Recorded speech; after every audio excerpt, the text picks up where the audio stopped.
what's going to happen with Jax Forest? That's the question on so many people's minds.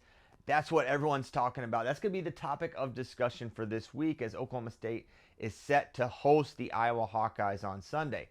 And from a drama and storyline standpoint, this couldn't have played out any more perfect. Jax Forest has officially used all 5 of his dates. So if he wrestles one more match for the Cowboys, his red shirt is officially pulled and he's going to be the guy. But as it stands right now, he's sitting at exactly 5. He wrestled the Oklahoma dual meet at Bedlam. He did the Cyclone Open. He did the Missouri duel. The UNI and Iowa State duel, that counted as one date. And then, of course, the incredible match in Blacksburg, Virginia against Aaron Seidel and Virginia Tech. Certainly the match of the weekend, maybe one of the best matches of the entire season. If you haven't seen that, it's online. You can watch it on ESPN or YouTube. You can find that match where Aaron Seidel got 3 takedowns to Jax's 1, but Jax had a huge takedown with 4 near fall. That was ultimately the difference in a 10-9 match. So, what is Coach Taylor going to do? I think, all last week it was kind of a left up in the air right up until basically the day of the dual meet where they said, hey, we're going to use Jax Forest against Aaron Seidel. So, my official prediction is that we are going to see Jax Forest against Iowa and Drake Ayala on Sunday. I don't think you use Jax against Seidel and Virginia Tech, a duel where you could have lost. They could have lost that duel for sure, but you want to win that Iowa duel at Gallagher, Iowa. Coach Taylor's still looking for that first win over the Iowa Hawkeyes. You want your best guy in that match. So I think we're going to not see an open declaration. Maybe we will. Maybe Oklahoma State will say Jax is going. But I think Coach Taylor likes to, I don't want to say likes the drama, but I think he likes the show of it and the idea that, there's this anticipation, building the anticipation within the fan base. It's been exciting to follow, but I think ultimately they will use Jax Forest. And this is a dual meet, for Iowa and Oklahoma State. Iowa got this one at the National Duels Invitational, and they won it while, Iowa forfeited the heavyweight class. So Oklahoma State's got some work to do. But if you insert Jax Forest into this lineup and you kind of look at it top to bottom, they've got a real shot to win this one, and they're probably favored on paper. But as you look at this dual meet, 125 pounds, Troy Spratley versus Dean Peterson. This is one where Spratley really controlled it through much of the match. It seemed like he had it in the bag. He was in on a single leg late, and he could have just hung out. Instead, Dean made something happen, ends up getting a go behind and the win. You would expect Troy could get this one back, but then again, Troy's been right there to win some matches, and he's lost them in the past. So I think this is a coin flip type match, but I would predict Troy Spratley. At 33, this is the battle of the slide bys, Drake Ayala versus Jax Forest. Drake's probably not had the season a lot of people expected this year. He's been kind of the pillar of consistency. Now he's hovering around a 500 record. Now, his losses have been to outstanding wrestlers, but still, just saying that sentence out loud, fifth-year senior Drake Ayala around a 500 record, that is surprising. But I think Drake has looked pretty good the last couple of weeks. He's been scoring at a higher clip, and I would expect a pretty competitive match here against Jax Forest. The point scoring potential of Jax is what separates him, right? Now he can make mistakes, as we've seen, but his ability to generate from the top position to counter scramble, I think it makes him the favorite here. And then at 41, Sergio Vega got the win here. You have to remember, this was an upset victory for Sergio in November when he beat Nasir Bailey. Now, Sergio has been such a revelation. He's a favorite here. But this was a really close match. If it wasn't overtime, it was, now I'm trying to rack my brain. Very close match. It was Nasir on the single, countered by Sergio Vega. He got the job done there late to beat Nasir Bailey. But they're going to need that kind of performance again. But we haven't seen Nasir in a couple weeks. Will he be back? At minimum, Iowa needs to keep this to a decision if they want to win this dual meet. At 149, Casey Swiderski, will he be back? It's a big question, and they probably need him against Ryder Block. Hickman's solid. Taking Jameson, we haven't seen him. I was surprised. I mean, maybe they're trying to preserve a year with him, but if Swiderski's not available, Ryder Block's going to be a favorite, and Ryder should be the favorite maybe, regardless, considering he beat Swiderski last time.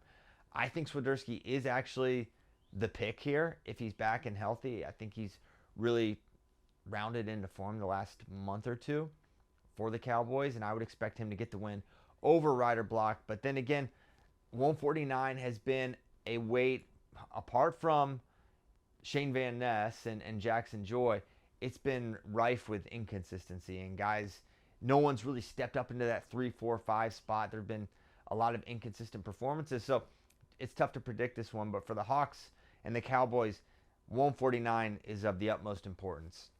157, Rabadou, you would expect to win this one again, whether it's Jordan Williams, who they did not use last time. It was actually Victor Voinovich.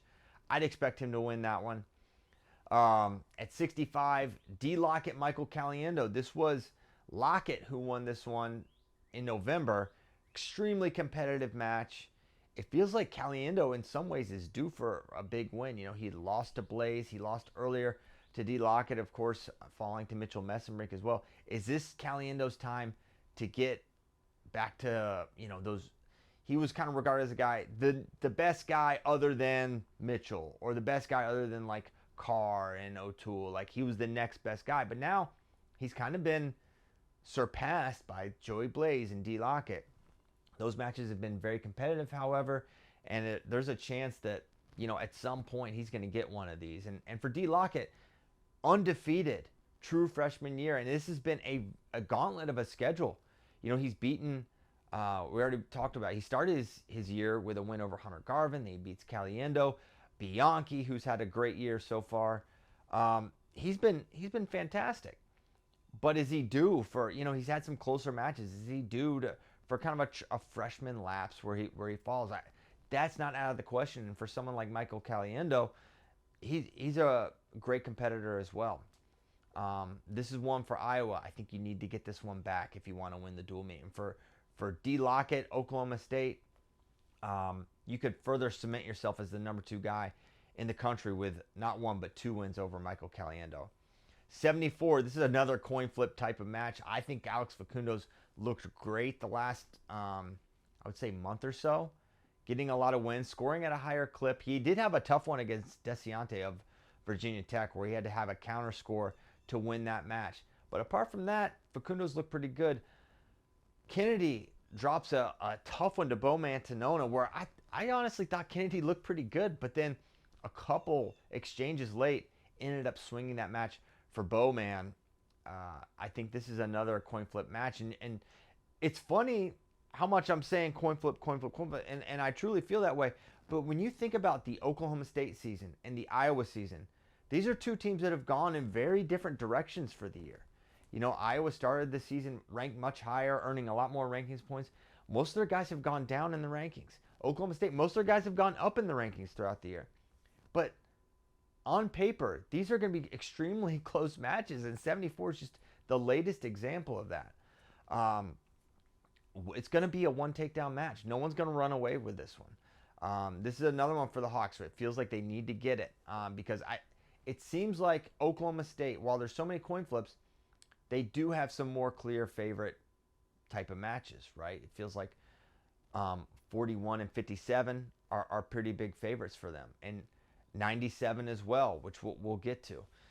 Whereas I would say for Iowa, they only really feel like a strong favorite at 184 with Gabe or Angelo over. I don't know if we'll see Ryder back. And even if we did, coming off an injury, it's tough to pick Ryder given, he seems to be pretty limited due to this injury. So Iowa's only really a strong favorite at 1. Oklahoma State really strong favorite in 3. These toss-ups are the utmost priority for Iowa, in my opinion. 197, Merrill's going to be a massive favorite. They're not going to use Ludington. They don't want to burn his red shirt. So it's going to be, I would assume Brody Sampson in this. Unless, do we see a curveball here? Do we see Angelo at 84 and they bump up Gabe? That would be, if they could do that, that would be the best opportunity for Iowa to potentially win at 197. But at a minimum, they're going to preserve bonus points. And in a duel like this, you do not want to give up bonus points in a match that's going to come down to a match or two, or it's going to be very closely contested. Giving up that bonus point can be detrimental. And then you go to the heavyweight match, Connor Doucette versus Ben Keeter. We did not see this one at National Duels. Keeter did not wrestle. Doucette has been just the picture of solid all season long. He's won the matches he's supposed to win every single time. And I think based on the seasons they're having, you probably favor Doucette here. Now, that being said, it's a coin flip match. These are not point scoring heavyweights. They're going to win, a one takedown match. They're going to try to ride. They rely on their defense, but it feels like Doucette is executing at a little bit of a higher level right now, so that would make him the favorite. So these duels are so fun to watch because it's not like you think about like some high school matches where it's like, all right, they're a clear favorite at these 6 weights, and we're a clear favorite at these 6 weights. It can come down to 2 toss-up matches. In this duel, there's some college matches like that as well, but for this one, there's so much up in the air. There's so much drama. It's the #1 rivalry in college wrestling, and it's going to be an absolute rock show at Gallagher-Iba. It's already sold out. It was sold out like a week and a half ago. The anticipation for this duel meet is all-time high. When I was there for it was the Stanford duel, they're like, it's going to be insane. They're like talking about logistically how difficult it is. Not difficult, but like the challenges they're going to have for this duel meet, just how many people are going to be coming. It's going to be awesome. I'm thrilled that I'm going to get to be there. It's going to be a great duel meet. I love this duel meet. I love this rivalry. And we're going to get the question answered on Jax Forest. If he goes, he's going. If he doesn't, Coach Taylor's going in a different direction for 133. But my official prediction, we see Jax Forest wrestling at 133. And I'd expect a Cowboys victory at Gallagher-Iba Arena. But that's my thoughts on the duel of the week. I want to know what you think is going to happen at this match. Give me your predictions in the comments below.